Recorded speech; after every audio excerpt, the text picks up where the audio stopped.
In this episode 49 of the Daily Hustle, it is part 3, talking about managing structure change in your business. It's going to be a great episode. It's closing down this series. There is Marshall over there. He's also making an appearance here in the intro. And we also talk about one of our heroes, Augustine. Broadcasting from the box that rocks and Thrive15.com world headquarters, it's the Daily Hustle with Daniel McKenna.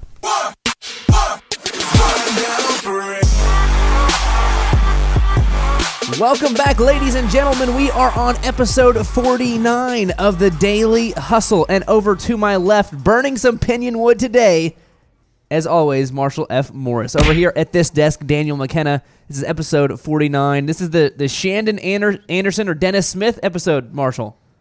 I'm familiar with both. It's part 3 of the Managing Change in Your Business, Why Growth Pain is Good. If you've not heard episode 47 or 48, make sure you listen to those first.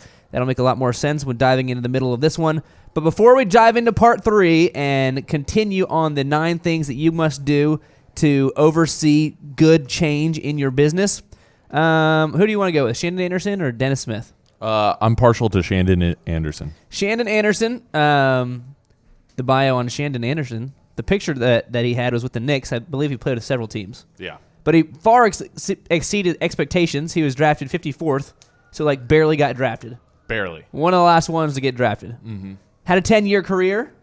Best season was in 99, averaged 12 points, 5 rebounds, 3 assists for the Rockets. And he was on the team when the Heat won the 2006 championship. He was on the team. He has a ring. He's got a ring. Shandon Anderson. There you go.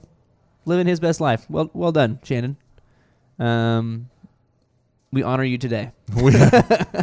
Today will forever be remembered as Shandon Anderson Day. The previous 2 episodes covering the stages in organization re-engineering, just to give you the quick recap, was we gave you the stories of Taco Bell and NYPD and how they oversaw massive changes in their business, and the whole point is to give you the steps that you need to take to oversee change in your business, if you need to restructure your business and your organization.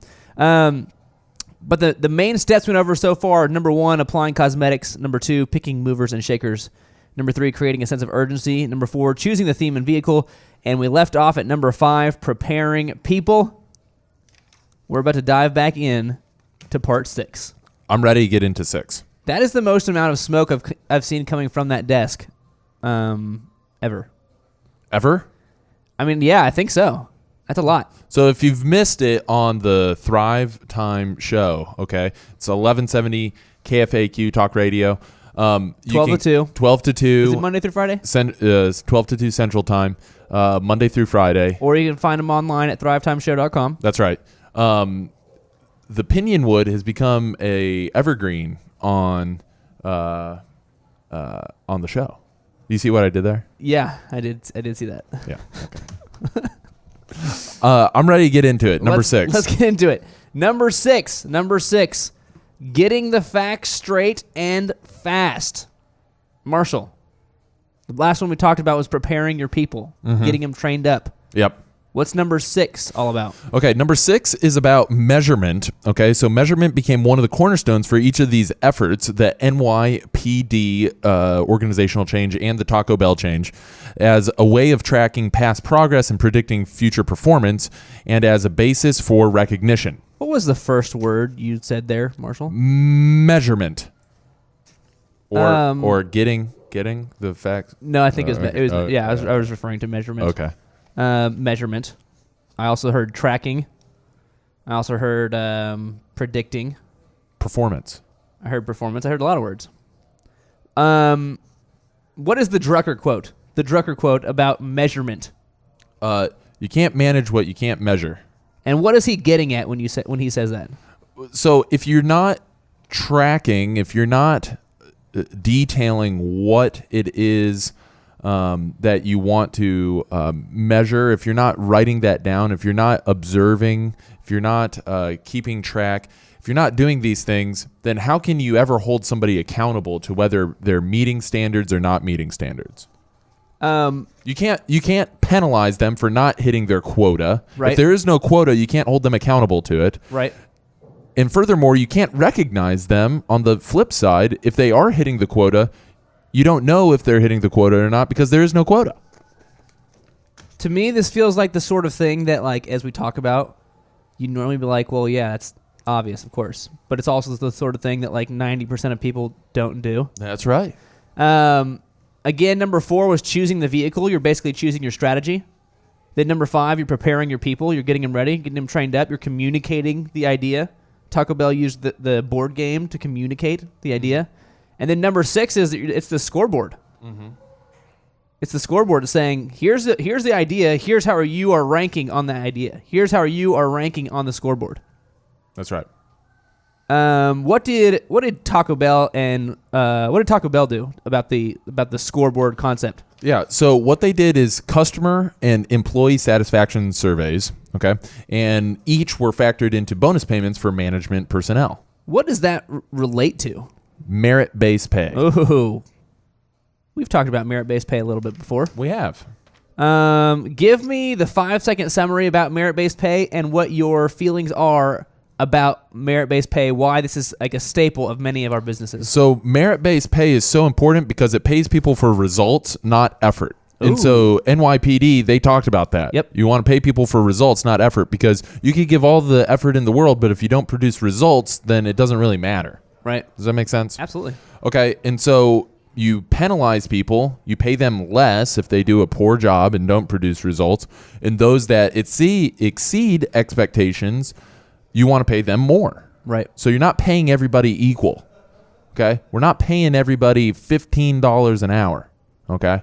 We're just paying people that exceed expectations, okay, a premium, because those are the A players that we want to keep around, and we're paying the people that don't meet those expectations less because we don't want to keep them around, you know? Right. Okay. And so that's hugely important, having that gap. So now you've created A player category and a C player category. So Taco Bell basically said, all right, everybody's getting paid, and I'm making up a number here. Everybody's getting paid $8 an hour. And then they're like, $8 an hour seems like not that much. Mm-hmm. But if you do well on your customer and employee satisfaction type stuff, we're gonna pay you $12 an hour. Now check this out. I'm gonna bring this even more full circle.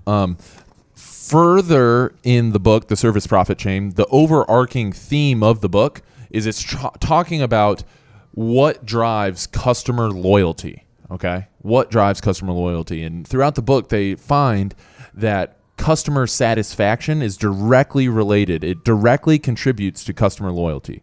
The higher the customer satisfaction, the higher the customer loyalty. So what did they do? They did surveys that were customer satisfaction surveys. Okay, now they talk about in the book, well, if we know that in order to drive customer loyalty, we need to drive customer satisfaction, what drives customer satisfaction? And what they found is employee satisfaction. So they're like, okay, well, we need to survey how well the employees are satisfied and what they need in order to be more happy in their jobs. And so what did they do? They started surveying it. So customer and employee surveys, because ultimately what they want to do is they want to drive loyalty to Taco Bell. It's good. So it's good. There you go. The other part about getting the facts straight and fast, which was number 6 here,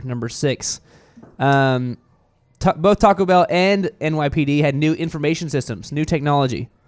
And the whole point was they automated a lot of the reports so they could free up managers and employees from time-consuming tasks, the stuff they were doing before, the analyzing, the reporting of information.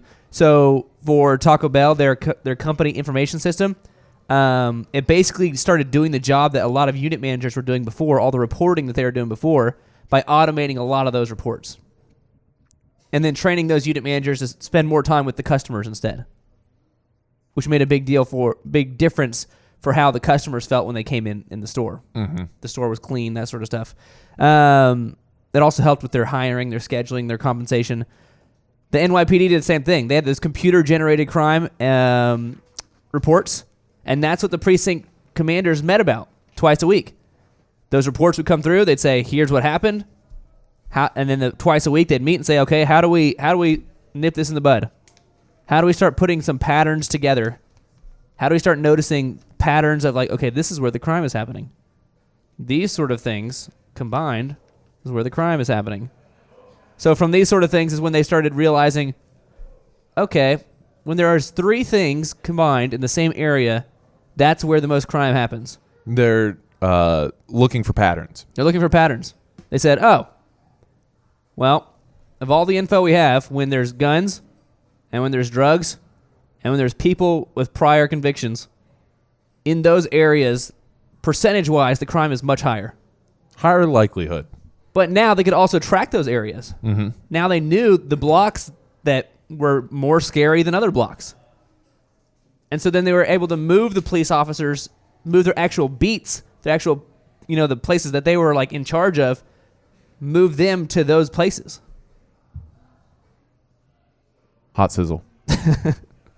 So they are taking advantage of the technology they could use to take out some of the manual reporting of data so that it was A, easier, B, automatic, and C, they're able to get more information from that. That's right. So that was another part of getting the facts about what was going on. It was a big part of that. So that's number 6. Number 7 here, Marshall, restructuring the organization. So now we know the goal. We already know the people we want involved. We know the goal. We've chosen the vehicle, the strategy. We've prepared the people. We've got the scoreboard up. We know how we're keeping score. Now it's on to number 7, restructuring the organization. Okay, so once initiatives have been launched to increase the capability of organization members, okay, through improved selection, training, and support systems, efforts can be made to change the shape of the organization and the nature of work in it, okay? Go on. So we're restructuring it. So this is talking about, one, you change the titles, okay? We talked about number 1, it's all the superficial, it's the surface level stuff, it's the cosmetic change. But now we're getting into the nitty-gritty. We're literally restructuring the organization. We're changing the rules of how we operate. Changing the rules. Okay. Providing frontline employees with much greater latitude. Great example of this is Southwest Airlines. Their gate agents have the authority, they have the latitude to be able to comp flights for passengers up to a certain dollar amount. Okay? How frustrating is it when you're like, you have an issue and they're like, oh, I can't help you. Let me get my manager. Yeah, it's just stupid. And then you talk to that manager and he's like, oh, yeah, we can't do anything about this. Really? You can't do anything about this? Well, let me talk to my manager. Yeah. It's just maddening. Takes forever. The customer isn't happy. They're giving the frontline employees latitude to make something happen. Right. Okay, keep going. Okay. Number 2, encouraging the reorganization of frontline work so that it can be performed by teams, preferably those that manage themselves. Interesting. Go on. Okay. The third, extending the span of control for frontline managers to several operating units, each of which is staffed by a work team. Continue. Okay. And then restructuring middle management jobs into smaller numbers so that it emphasizes counseling and consulting rather than a large number that require command and controlling. So this is part of the pain point. This is part of the, okay, only a third of you are sticking around. Okay, only 75% of you are sticking around. They reduced, in case of Taco Bell, they got rid of 3 levels. Mm-hmm. If you're looking at their org chart, they just chopped off 3 levels of it and replaced it with 1 position. Yeah. So rather than being a communication channel which everything has to flow through, that person in between is more of a consultant saying you should be doing this, you should be doing that. Okay. Yep. So the next is eliminating 1 or more levels of the organization, particularly those in which managers manage managers with essentially the same job descriptions. So for a lot of you watching this, you probably don't have 3 layers of your organization that you can chop off and still have any organization at all. Right? Like that's probably not the reality for the majority of people that are listening to this.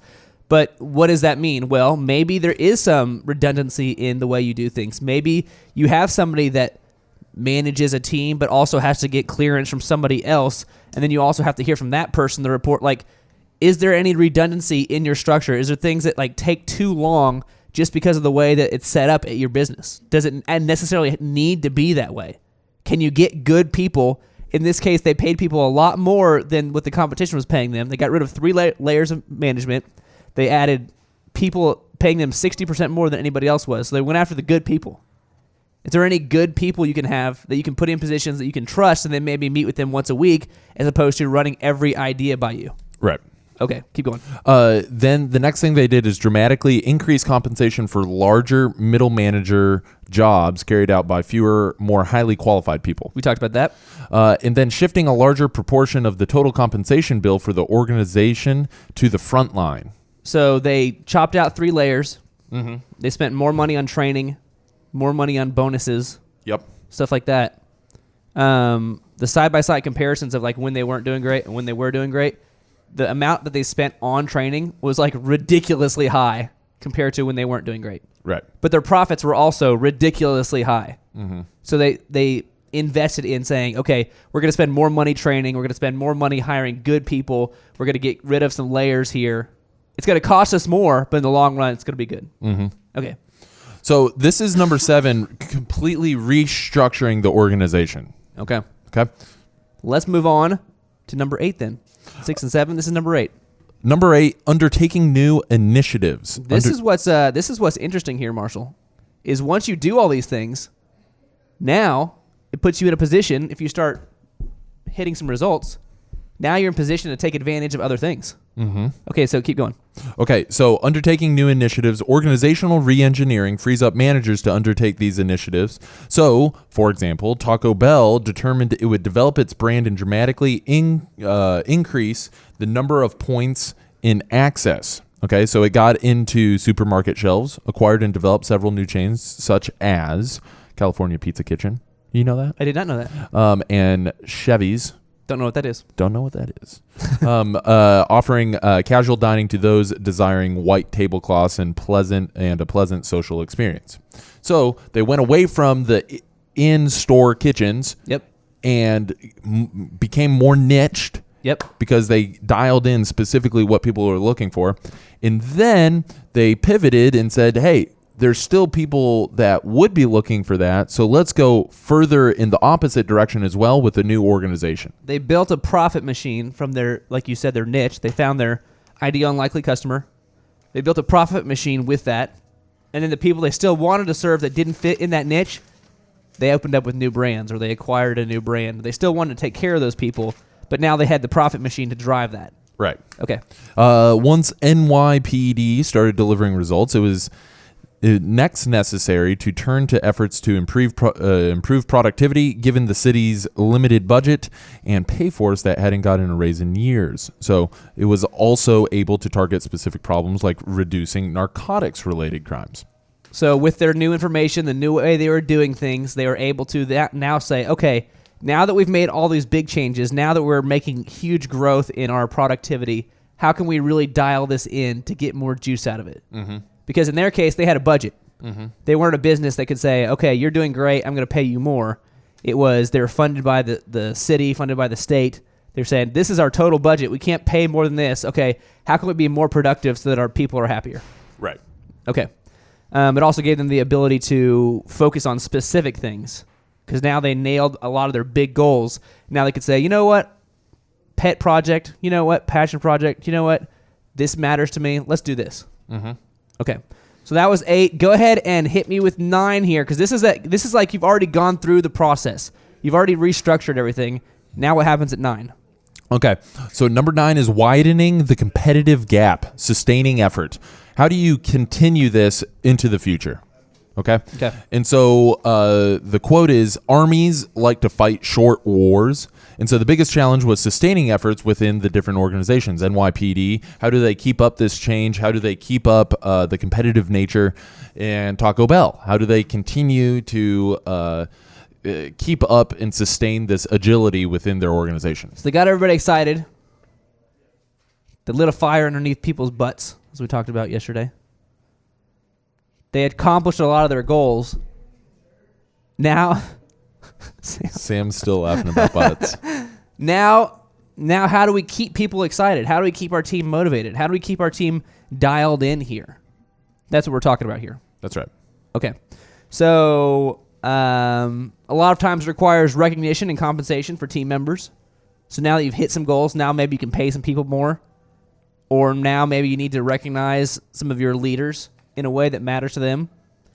The other way they did this was by adding additional incentives such as service guarantees and other commitments to customers. So they said, here's our goals. Bam, bam, bam, bam, bam. All right, now that we've hit our goals, here's what we're promising customers. Here's our thing. They're establishing a culture. Mm-hmm. So, for instance, Xerox, when they went through a major rebrand, major restructuring, they introduced a total guarantee of satisfaction to dissatisfied customers and provided frontline service and sales reps with the latitude to take action to respond to customers' needs under the guarantee. So Xerox did this big restructuring, and at the end of it, they said, we're going to guarantee our customers a certain level of satisfaction. And since that is the level of satisfaction that's guaranteed, you frontline people, this is what you can do to make sure we're hitting this guarantee. That's right. We're developing this culture. Taco Bell continued to challenge the organization, vowing publicly the company would not raise prices for at least 5 years. So they said, this isn't a 6-month thing. This is for the next 5 years. We're going to do this. What can we do the next 5 years to be better? Mm-hmm. Commissioner Bratton, after 2 years of dramatic crime reduction, again 39% reduce in murders, which is insane, announced a goal of further 10% reduction of major crimes in 1996. So he can't pay anybody more. And really, they just gave everybody a big pay cut, essentially. Like, across the board, it was like everybody lost $2,000 off their checks. And they hit all these goals. And he says, and we're going to do better. Right? It's establishing, like, this isn't a short term. This is how we do things now. Mm-hmm. Okay. So those were the 9 steps for reorganizing your organization, changing the structure of how you do things to hit goals, to meet the needs of your ideal and likely buyers. With companies and entities this big, obviously it's a much bigger deal than it might be for you. For you, it might be like, it's going to take me a week to do that. Well, okay, it's probably worth doing that. I'm going to have to fire some people. Yeah, you're going to have to fire 2 or 3 people or 4 people or 10 people. These are giant entities that pulled off this. Over a course of years, invested a ton of money and saw giant results either in profits or in reduced crime. Hot sizzle. Hot sizzle. All right. So, Marshall, as a summary here, read us basically, this is basically going to summarize the moves, summarize the steps, and it's also the questions for the management to know whether or not they're ready for this, to know whether or not they're ready to embark on a major change in their business. Can we put all of these questions on the thrivetimeshow.com? Are these going up there? Can we put these questions in the text or on the YouTube video? Can we do it? Can we put them there? Put it on Thrive Time Show. Thrive Time Show and the YouTube. Can we make sure that these get copied over there? Probably put them in the description of YouTube too. Yeah, that's what I'm saying. Yeah. Okay. Let's just make sure that we do that. We'll do that.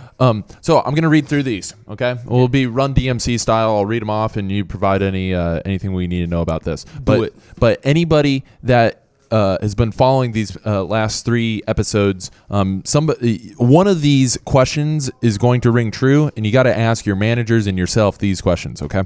Number 1, how critical is the need for re-engineering your organization, okay? Number 2, how widely is the need for change perceived both within and outside the organization? Number 3, can a crisis be created or other levers for change be devised? Number 4, have the top management, team leaders, and middle management focus points for the change been identified? Number 5, to what degree will cosmetic changes be used to signal the organizational re-engineering process has begun? Number 6, have the theme and objectives for change effort been identified? To what extent are they based on marketing research of customer need and the degrees to which the organization is or is not satisfying them? Number 7, has the vehicle for change, such as continuous quality improvement or re-engineering, been established? Number 8, have information systems and training been upgraded to support organization re-engineering? Number 9, are you prepared to alter the shape of the organization rapidly once you have begun, losing 1/3 to 1/2 of your best command and control managers while simultaneously redefining jobs and altering compensation? Are you prepared to do that? That's kind of a big deal. Are you prepared to lose 1/3 or 1/2? Okay. Number 10, do you really believe it is important to raise frontline pay levels significantly in order to reduce overall labor costs? That seems a little contradictory. But real talk, to raise frontline pay levels significantly in order to reduce overall labor costs. Get more people, use less people, pay them more. Right. Number 11, once these efforts are achieved, what new strategic initiatives will the organization be in a position to undertake that are beyond its capabilities today? So once we've done all this, looking ahead, what are the other things that we can do in the future? Number 12, what kind of public commitments to customers or internal commitments to employees will you make to sustain the change effort? Now, I'm gonna throw in a bonus here. Do it. In summary and recap. If you are looking to architect change within your organization, one of the things that we talk a lot about here with the restructuring of the hierarchy and such has a lot to do with communication and who they have to communicate through. Yep. Okay. And so you need to ask yourself, who right now, every point of contact from one person to the next, and from the second person to the third person, and the third person to the fourth person, that fourth person, if that fourth person is the decision maker, and that decision is starting with person number one, okay, that is being prompted by number one, how many of different points of contacts, how many links in the chain, ask yourself, what part of the communication chain, which links can we take out and shorten up that chain of change. Yeah, chain of change. Yeah. So ask yourself, how can we take certain links out? And just by doing that, you will improve the quality of the decisions. And 2, you will increase the speed of the decisions, which will ultimately drive customer satisfaction. What links in the communication chain? Oh, The chain of change. I'm going to get it right. What links in the communication chain can you take out? That's what I want people to take away from this. It's great. Bang. Bang, bang. It's good stuff.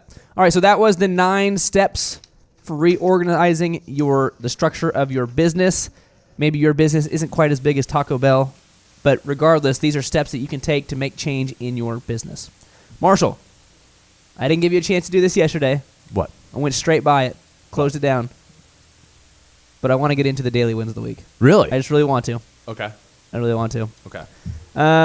Let's get into the daily wins here. Okay.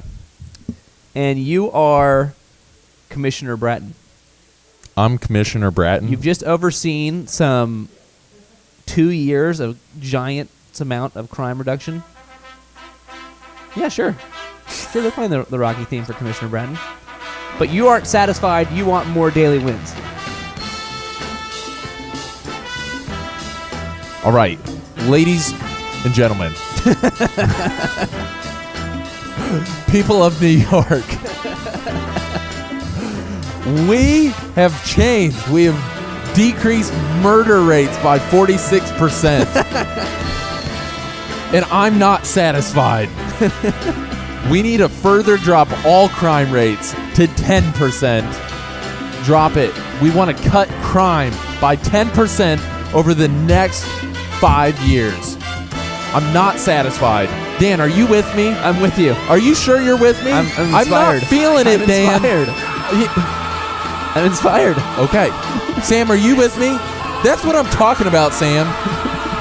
We need to drop crime by 10%. That's a large amount. 9%'s not enough. Not enough. No, I agree. 11 is too much. Yeah, we want to have some crime. We want to have jobs. 10%, ladies and gentlemen. People of New York, get behind me. Here we go. 2017's our year. Here we go. Ba-bam. Was there anything else, Commissioner, you wanted to talk about while you had the stage? And here come the daily wins of the week. That's great. I enjoyed that. I enjoyed that a lot. Okay, give me... Go ahead and give me the daily wins here. Well, that felt like the daily win of the week. I'm inspiring, yeah. Well, not to... I don't know how I can follow that. The introduction. It's really... The introduction's supposed to not be as... Man... with less enthusiasm but more sincerity. Less enthusiasm, but it actually means something. Yeah. Okay. Real talk, real thriver, Augustine Iacapelli. He's been a thriver with us for years. Years. It's been amazing. From the beginning. He's been working in Wichita at a school, and he is pursuing his lifelong passion of opening a restaurant brew pub, and he's actually just now this week securing the lease for it. So it's been like a year and a half in progress, and he's actually doing it. And so this is real talk. Most people are going to see, oh, grand opening, that's cool, or they're going to start the construction and see, hey, AugustinoBrew.com is a real thing. It's going to start happening. They're going to start seeing this branding and marketing all over the place. That would be nice. That would be nice to own that. But real talk, he's been grinding on this idea for like a year and a half, okay? That's right. As we've been working towards it. He's been like doing things right, doing things wrong, doing the whole entrepreneurship mojo. But real talk, this is a big win for Augustine. He's securing the lease, and so congratulations, Augustine. That's awesome. I love that. So That's the real entrepreneurial story there. yeah. Working his real job for the last year and a half, all while spending his off time working on this. Yeah.